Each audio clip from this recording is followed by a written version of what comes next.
So, first of all, my armament. I'm armed with a stain gun. This was quite regular after, I believe, 1940-41. And, yep, these were issued to Auxilliers. And this is my wooden replica one that I bought of Ziggy Bomb. And, yep, it's PVC and metal as well, but it looks good. I think I'm gonna cut a slit in here and add like a bolt so it looks more realistic. So yep, here is the sling. This is original Canadian sling, I believe, and I believe I've got it on backwards, but so what, it works for me like this. Magazine doesn't come out, by the way. And here are sights. Sights are, don't know if you can see, something like that. So yep, that's my primary weapon. Every Auxiliary was issued with a pistol. That was what I believe Churchill made clear, that he wanted every Auxiliary to be issued with a pistol. This is a 6-hour P230. This is German made, but what I had done is I've purchased this before the war, and now, seeing as it's wartime, put it to use. So yep, this goes in my Pattern 37 Webley holster here, because I don't have a proper P230 holster. So yep, now my last proper kind of armament, well, or armaments I should say, is, I'll show you this first off, is this, which is Molotov cocktail. If you can read Russian, that says Red October vodka. So yeah, I basically just got an old bottle, put a hanky there and shoved a cork in, fill it up with water. It looks very realistic, so yep.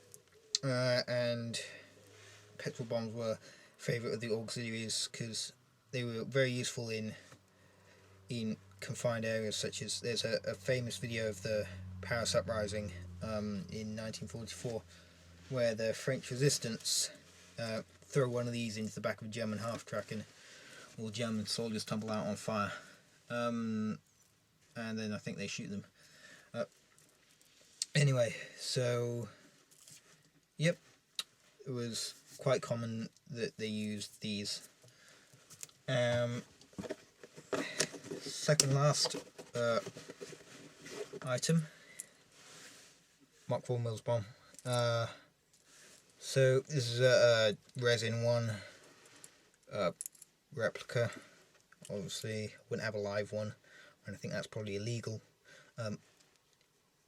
Anyway, so yep, and then you pull the pin out, let the spool, which is this part here, if it was real, this would be to fly off as that travels down, which is a detonator, and fire off the explosives.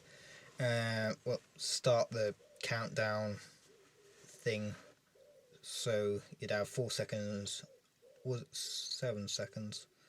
I think they first started off with either 10 or 7 seconds, and they found out that they used to be thrown back, which wasn't very nice, so they reduced it to, I think, 4 seconds or 5 seconds, something like that. Anyway, contrary to popular belief, oh, by the way, this is was general issue to, I think, most army and home guard units. Contrary to popular belief, all these grooves in it, they aren't to fragmentate it. It's just an added consequence, if you like. It was designed so that in the trenches you wouldn't be slipping all on the grenade if it got muddy, because it was originally designed for the First World War. So if it got really muddy, you'll be able to grasp it properly without having to worry about dropping it. So yep, that's that. You could unscrew it here and pour the gunpowder in, and then you'd screw it back up, or you could pull the gunpowder out. Yeah, someone found one of these in their backyard in my area, and they had to unscrew. They found that luckily this part had been rusted away and all the gunpowder was gone. So, yep. And my last weapon that I have is, it's pretty rubbish at the moment, but I'm hoping to get a real one, a Fairbairn Sykes fighting knife, wooden one that I made. It was ages ago, very bad, but all Auxilliers were issued with some sort of fighting knife. Fairbairn Sykes, or I think some Auxilliers were issued with Bowie knives and other ones. So yep, the typical way how they'd use this would be, if you're wanting to take out a sentry, you walk up behind them, get a lump of soil in one hand, and you'd have to make sure there's only one sentry, otherwise you're very likely to get killed. You put the soil in their mouth as you come up behind them, plunge the dagger into their throat. I'll show you that with the help of a dummy. So say this is the German guard. Get soil in the hand, in the mouth, pull the head to the side, dagger to the throat. That goes through there. Just stab, no slit, because if you slit, blood goes all over the place. Stab, then pull him down, and because dirt in his mouth means he can't scream, stabbing in the throat's better because it's guaranteed to go straight through and kill him almost instantly.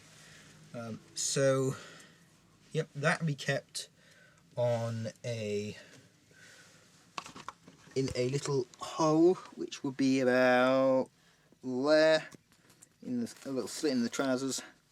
But I don't have special commando trousers, so yeah. So that's that.